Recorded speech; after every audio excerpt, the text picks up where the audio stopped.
As we enter the year 2025, everything has changed. In just a few years' time, the world has become familiar with terms such as deep state, cabal, swamp, information warfare, and mis- and disinformation. People started to see that their governments were just puppets of something bigger, something beyond their comprehension, something dark and sinister. People started to doubt the good intentions of their governments as they saw how worldwide agendas, such as Agenda 21 and Agenda 2030, were rolled out, annihilating the farmers of the world, replacing real food with fake food. They saw how all kinds of technologies were forced upon them, annihilating any sense of privacy.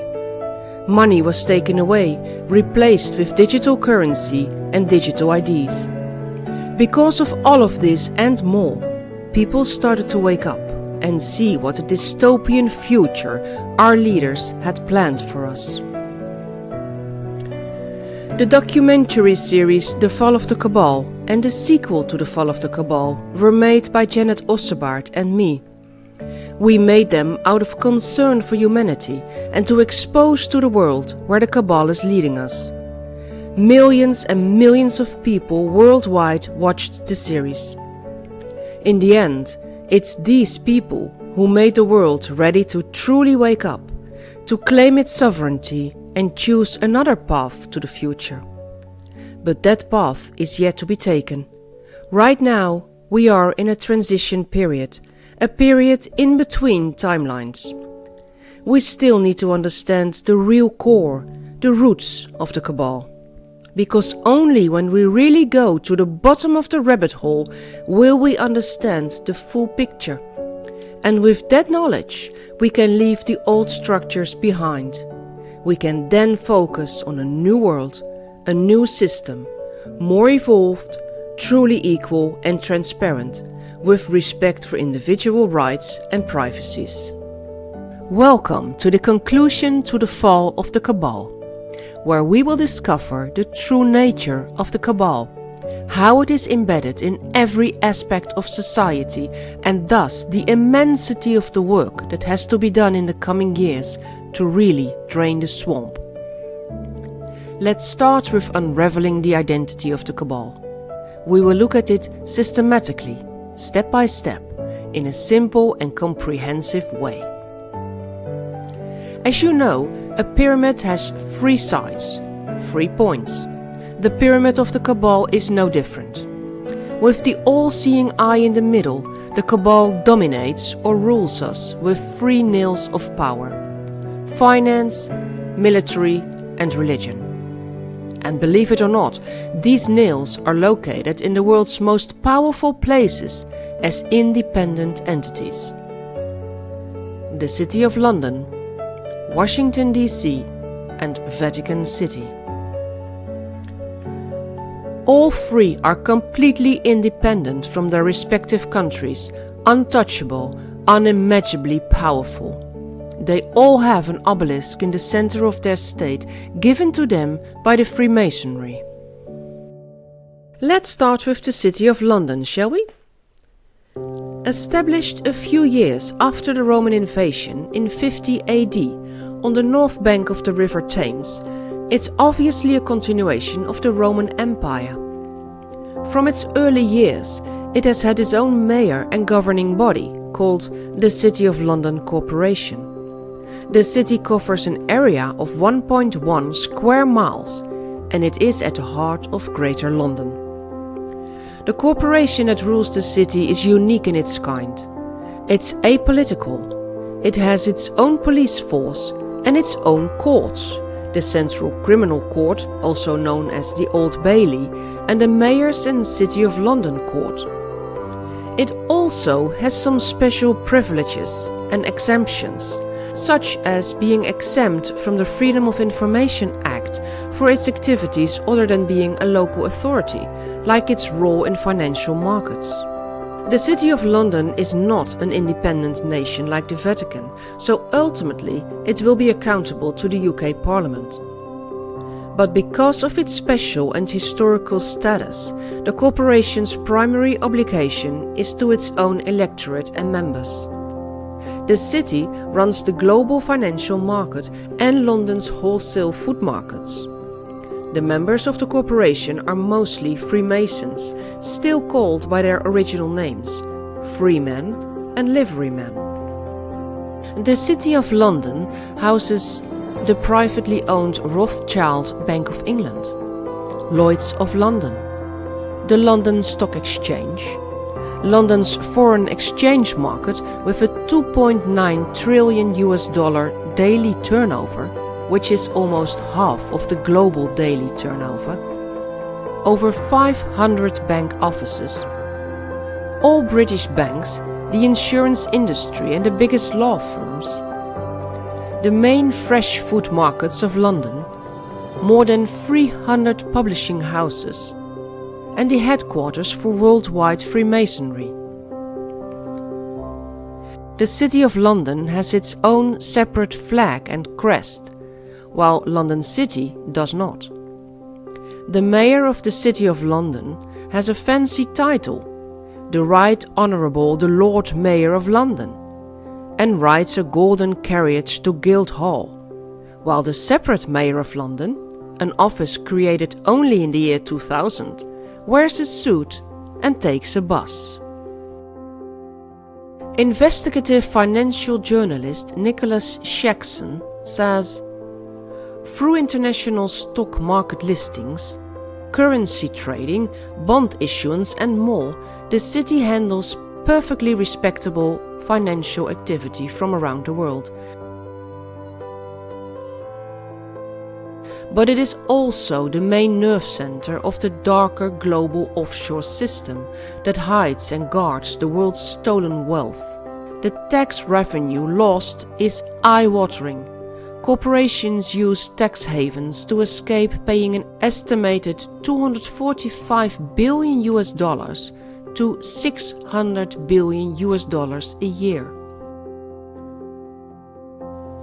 But tax is only part of the story.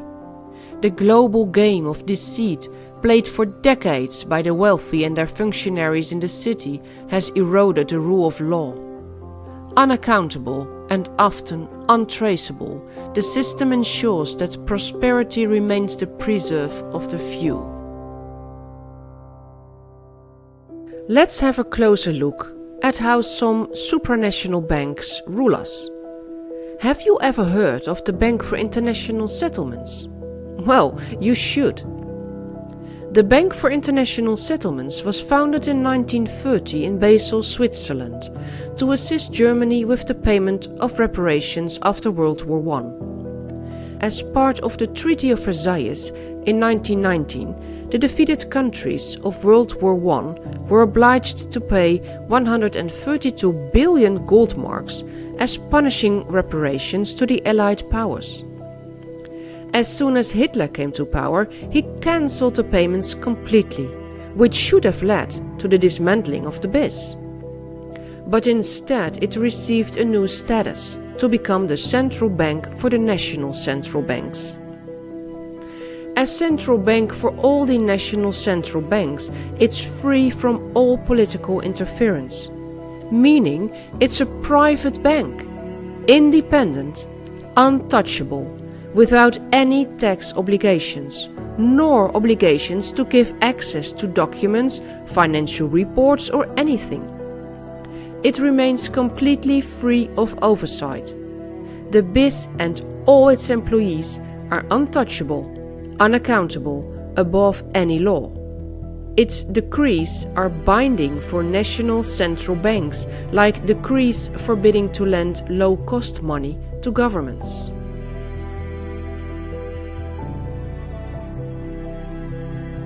Margera, first president of the Bank for International Settlements, says in 1931, "The bank is completely removed from any governmental or political control."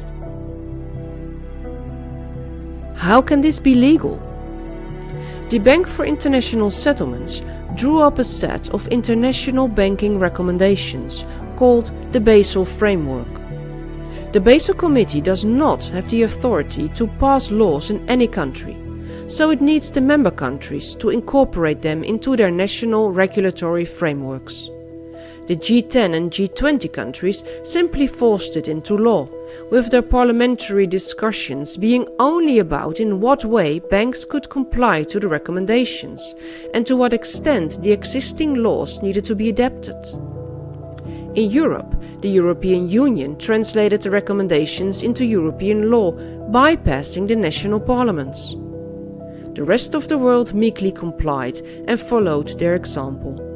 This is how one international law on finance originated, showing to us that the one world government already exists and functions fairly well.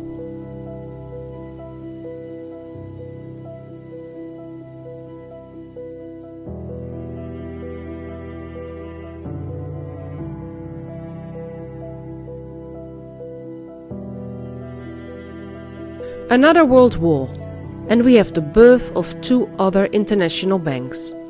It must be a coincidence, but in the end days of World War II, in July 1944, the United Nations Monetary and Financial Conference was held in Bretton Woods, UK, to agree upon a series of new rules for the post-World War II international monetary system. When a year later the United Nations was founded, the International Monetary Fund and the World Bank were placed under its directive as its major financial agencies. The IMF's and World Bank's goal is mainly to be the global lender of last resort to national governments, which gives them unprecedented power over countries in need. The IMF supervises the monetary policies of all countries. It has the right to interfere and give directives to a country. Once a country accepts the IMF's assistance, it is obliged to fulfill the IMF's structural adjustment programs, which, to say it bluntly, tend to erode the national economy. The list of scandals and incidents is endless.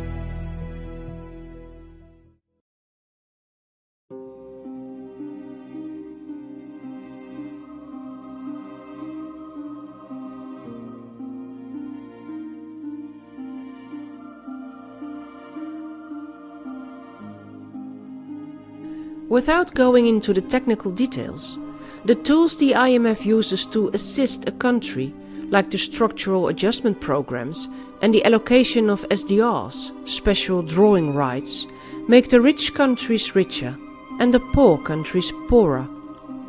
It was President Trump who prevented an even bigger power grab by opposing the attendant SDR increase to $2.8 trillion after the COVID pandemic.